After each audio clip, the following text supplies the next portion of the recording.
boy, nothing. So he created the firmament, the land, separated the water, made the little critters, made the animals, made the organisms, plants. It's all part of what we call an ecosystem now. And we'll talk, if I don't say something about ecosystems in a few minutes, y'all remind me, I'm coming back. So I feel comfortable quoting this from Genesis, because we know it's accurate. Once in a while, a country western singer gets something pretty accurate too. The songwriters get something that's pretty, you can kind of wrap your hands around. God bless Texas with his own hands. We do enjoy a very special part of God's creation. As one of my friends says, we're not in the middle of nowhere, we're in the middle of Texas. But beginning after the Civil War is when much of the migration to Central Texas actually occurred. As you know, and we don't really know how bad it was, but the areas where the war was fought was completely disrupted. Everything was different. People had to leave. People wanted to leave. People didn't have anything to stay for. So we saw a lot of people begin to move west. Go west, young men. And Mills County benefited from that as far as having new residents. Most of those people felt like they wanted to raise cotton. Most of those people didn't know any other thing to do but raise cotton. Now, there are a lot of places in Texas that raise cotton and can raise cotton, but Mills County is not one of them. Now, there's some areas around Pretty and maybe out in Big Valley, Hannah Valley, that cotton will grow and survive and thrive. But for the most part, we got too much shallow soil, not enough rainfall, whatever. We're not a cotton growing area. So what I was going to talk about today was the history of the livestock business, because that's what we have primarily instead of farming. I decided to expand that just a little bit and talk about land use, and so I've entitled this 3/4 of a generation of observations of land use in Mills County. All right, when the Spanish explorers came to this area in the 1500s, they brought livestock with them, domesticated animals. They brought horses, and the Indians never had the horses until the Spanish people got here. They brought cattle, they brought sheep, and they brought goats. Well, when the European settlers came to this area, they saw a sea of grass, as they described it. As somebody would ride through on horseback, and they'd say the grass was up to their stirrups, or it was up to their knee, or up to their saddle horn. So there was a lot of grass, and it was in savannas, and there would be post oak trees and some live oak trees, but primarily it was just grass. There weren't any woody species growing in the grassy areas. Most of the woody species were down around in the riparian areas, or they're around the waterways. So those of us that came from Europe did not have much experience with dealing with an ecosystem such as what we have here. We've got hills and valleys and different plants and animals. Now the grasses were good for the cattle grazing, so they brought the cattle in. We didn't know, we Europeans that were moving in here didn't know how fragile our ecosystem was. We get such a small amount of rainfall that it won't support the kind of grazing that maybe you could have in Scotland or England. So we overgraze the land. And what happens when you overgraze the land? Well, if you don't get off of it pretty soon, let it grow back, the better plants die out, and the poorer quality plants come in. So the next thing it grew was the forbs, what we'd call weeds. Well, of course, a weed, according to rain science, a weed is just a plant out of place. So forbs are what we're really talking about. And they can be You look out in that yard there, nearly everything is green as a forb. It's a broadleaf weed, really, but a broadleaf plant. So they figured out that sheep were good for grazing close to the ground. They'd eat those forbs, and so we overgrazed it with sheep. And then the woody species started to come up. We started getting the prickly pear, and we started getting mesquites, cedars, or cedars are really ash juniper. There you go. Thank you. But those began to grow up, and part of our responsibility today, I think, is to help spread the message that you don't have to have just a cedar break in order to have a natural setting.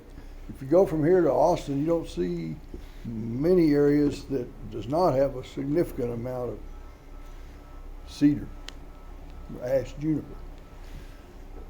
So if those of us who are interested in returning the landscape to more nearly what it was 250 years ago, before it was begun to be overgrazed, then those are the kinds of things we need to look for and help find partners to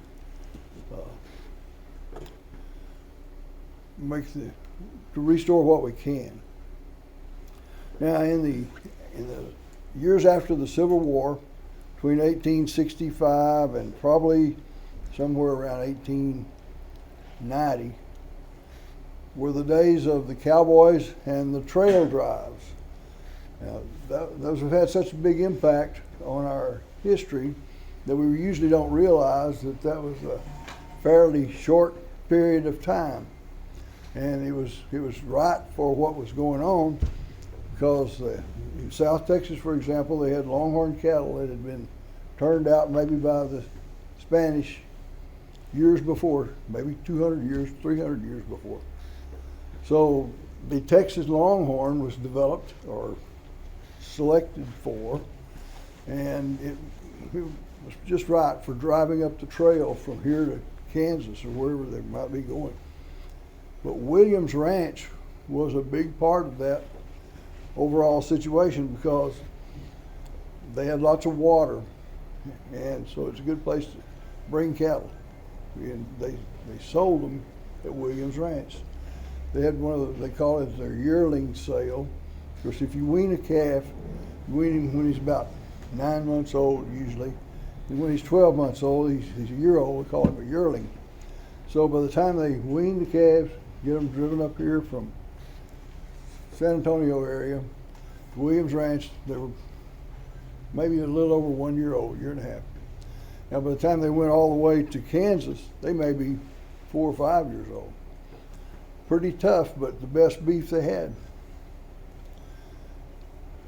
So those longhorns were a big part of the Texas tradition, of course, and they were adequate grazers. The difference in the grazing at the time before the longhorns, when the bison or the buffaloes roamed and the deer and the antelope played, was that there were so many open spaces, and these huge herds of bison just went everywhere. And I understand from people that said what they found when they went behind where the bison had been, it just obliterated everything. But they were gone off of it long enough that it grew back. So when we started fencing the land, then you couldn't really have the bison herds making those rounds, but the longhorns being driven up the trail kind of did the same kind of thing. But maybe we took them back and forth too often. Maybe we didn't. The secret, I think, to responsible grazing of any kind of livestock is to not overgraze and not to do it over an extended period of time. There's a grazing system called high intensity, low frequency. Well, that's what the buffaloes did. They're very intense in their stocking. We were very intense in our stocking rate as people who lived in Central Texas the last 150, 200 years. But we didn't let it rest long enough before we tried to come back.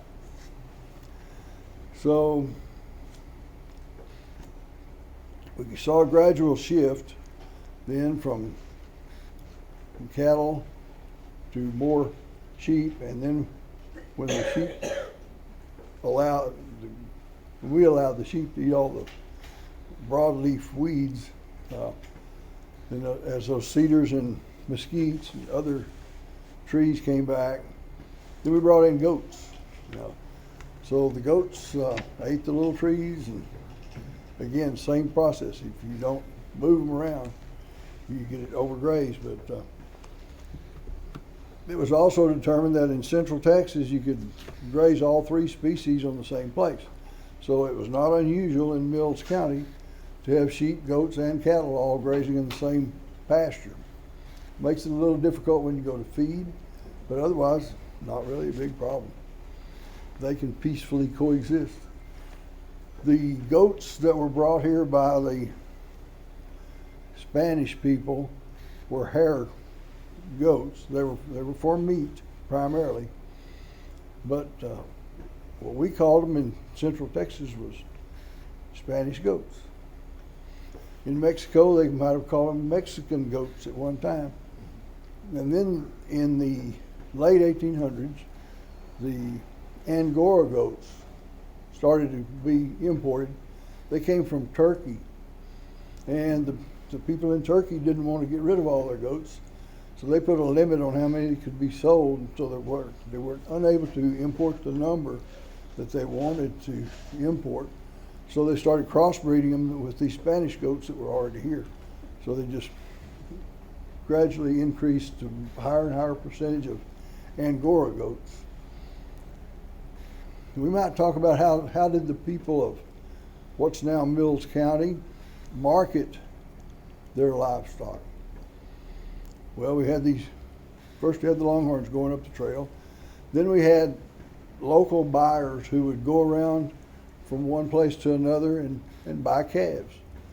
So if the buyer's coming out going to make his round north of Center City today, everybody have their calves in the pen, and he'd come and pick out the ones he could buy and tell you what he had to offer. He would put them in his truck, take them to Fort Worth. Fort Worth was where the real sale was for most of Texas. And Swift and Armour were the packing companies that were there. Had two hills there, and the stockyards of Fort Worth. Armour's over here, Swift's over here. They're competitors, so they had ensured a pretty good price. The next step that was a change in marketing was when the auction barns came into play. And right here in Goldthwaite, we had one of the largest sheep and goat auctions in the world. And it's still a relatively large sheep and goat auction. There are not too many of those left, but they still handle most of the marketing for sheep, goats, and cattle for Central Texas. And just a little side note, do you know how to tell the difference in a sheep and a goat?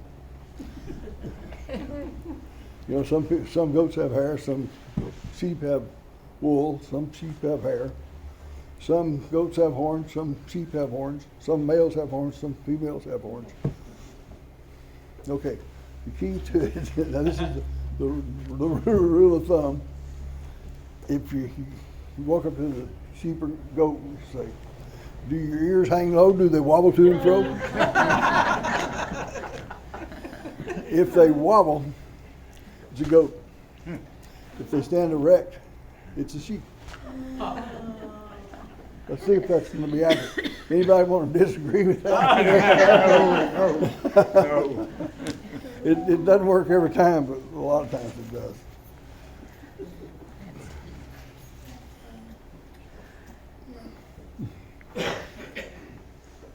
And as far as land use is concerned, then, as time goes on, changes occur. We don't have the cowboys that we had in the late 1800s. We don't have the sheep and goat population that we once had. But in Mills County, we still have a lot of sheep and goats. We even put these signs up coming into town saying, Mills County, boar goat capital of America. No, we didn't know if we were or not, but nobody's to dispute it, so we put it on the sign. So, when the Angora goats were popular and more prolific in this area, most of you seen these sheet iron clad buildings that are right along the railroad track. There must still be 3 or 4 of them. Some have been used as feed stores, some just used as storage. But those were built for wool and mohair, and they shipped it on the train. So if somebody had a wool and mohair buying station or business here in Goldthwaite, the producer of wool or mohair would take their product in, and for most of the time they could get paid at the time they delivered it to the warehouse. They call that getting paid at the door.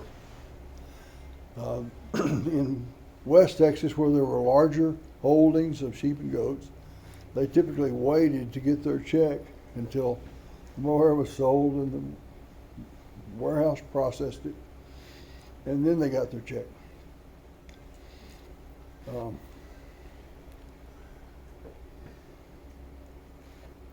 But those days have gone too. The days of seeing wool and mohair stacked to the roof, which was higher than this ceiling, in the size buildings that you'll see over there, there's a significant amount of wool and mohair. And the mohair market, it's kind of an interesting thing there too. The purchasers of mohair were primarily in England. It's been said that all the mohair buyers in London could go eat together and get the same 6-passenger sedan. There were only just a few of them. And back to this local warehouse, there's been other people that bought and sold wool and mohair. In West Texas, Mills County had the reputation of being the land of the 40 thieves, the land of the 40 thieves. Why is that? Well, it's because we had somewhat, in some cases, some unscrupulous or some buyers that didn't mind paying a small fee and selling it for a much higher price. But, that's how you make a living sometimes, so nobody's criticizing that. But because we had the system like we did, and people wanted to get paid at the door, they probably got paid a little bit less than what they would if they'd waited, maybe. And maybe not, but anyway, just an interesting sideline. There are not very many people left now that know how to shear a sheep or a goat. Not very many of us that want to know how to shear a sheep or a goat. Even if we had numbers of those, it's hard work. You stand there all day long and pull up one goat and you stand and lean over, and in the summertime the sweat drips off the end of the nose, and it's just hard work, hard on your back. So we do now have hair sheep, which don't have any wool, and we have meat goats. There are still a few Angora goats left in Mills County, but not more than 1,000 probably, or 1,500. Not very many. But the other goats are significant in their number.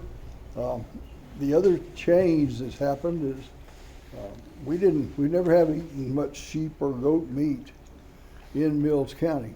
Now there's been some has been consumed, but even in San Angelo, where they produced a lot of lamb, they could hardly sell a carcass a week through the grocery store in San Angelo. But that's changed now. The main buyer of sheep and goat meat are the people from the Middle East that have holidays like Ramadan, and many sheep and goat producers now know when all the Muslim holidays are, because that's when they can, if they send their livestock, sheep or goats, to the auction sale, if they do that just before those holidays, they can typically get a better price because there's a better demand. So that's still out there.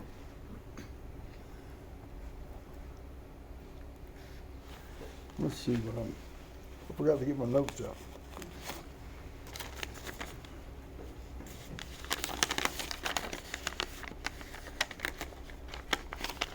I was just going to mention some of the breeds of cattle and sheep and goats that we've had. The Hereford cattle and Angus cattle became popular soon after the Longhorns began their decline. There was better quality meat. And of course, these cattle came from Europe again. Aberdeen Angus came from Aberdeen. Hereford came from somewhere in England. The next wave after that was some imports of other what we call exotic cattle.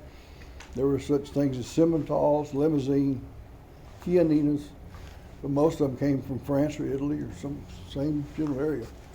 The exotics were just a little bigger. And then through the years we've had an influence from Brahman cattle, and of course in South Texas, a Brahman or a Brahma, or as we call it, Bremer, they do better. Then they don't do so well if you take them north to the feedlot. So in the wintertime, not many cattle that are influenced by Brahma blood go to the north. They typically stay in the southern part of the country because the climate's a little better for them. And in the sheep and goat business, we've had Rambouillets, they're the best wool producing sheep. They came from France. We had the Delaine, and they were just a smaller version of a wool sheep with finer wool. And the finer the wool, the better it's sold. You're going to use the fine wools to make coats and clothing. The coarser wools could be used for other things, but in order for it to look good and have a nice weave, the finer wools were better. So the De Belay breed was developed out in Tatum, New Mexico at the A.D. Jones Ranch. And then also there's some people down at Comfort that have developed a similar kind of a De Belay sheep. They don't call them that, but it's the same thing. And then we had other breeds like Suffolks, Hampshires, Shropshire. Again, you'll notice those are all English names, so just kind of where they came from. Those had less fine wool. There was more what was called medium wool. And then back to the goats. As the demise of the Angoras has happened, Boer goat influence have taken the place. We have probably in Mills County about as many goats as we ever had. They're just different kinds. And as far as the land use is concerned, wildlife has gotten to be a bigger factor. For the last 30, 40, 50 years, we've been leasing land out for hunting, or people have been coming here and doing guided hunts. And that will probably continue. Our land value, as most of you know, there's an old saying, location, location, location. It's what's important about land. And we happen to be not too awful far from Austin, on the hill country side of Austin, so it's attractive. And as all of you know, people are moving here as they get displaced in Austin. They move to Georgetown, they move to Round Rock, and they move here. And people from the West Coast and the East Coast move here because there are people from other countries coming to buy what they have where they live. Let's see, I've got to back up and tell a story I forgot. When the English people were coming to the United States, back when sheep were first being brought in on a commercial basis, the late Bob Turner, who was a member of the House of Representatives for the state, he's from Coleman. He had a story about an Englishman who was buying a ranch, or had bought a ranch. He and his driver of his buggy were looking at the ranch. And so here's the sheep, and they go over there, and the sheep are all just nibbling along, eating, very happy. And the guy says to his driver, "Get down there and see what those sheep are eating." The guy got off and looked, and he looked. And he said, "Sir, I don't know what it is, but they have ate it." It was all gone.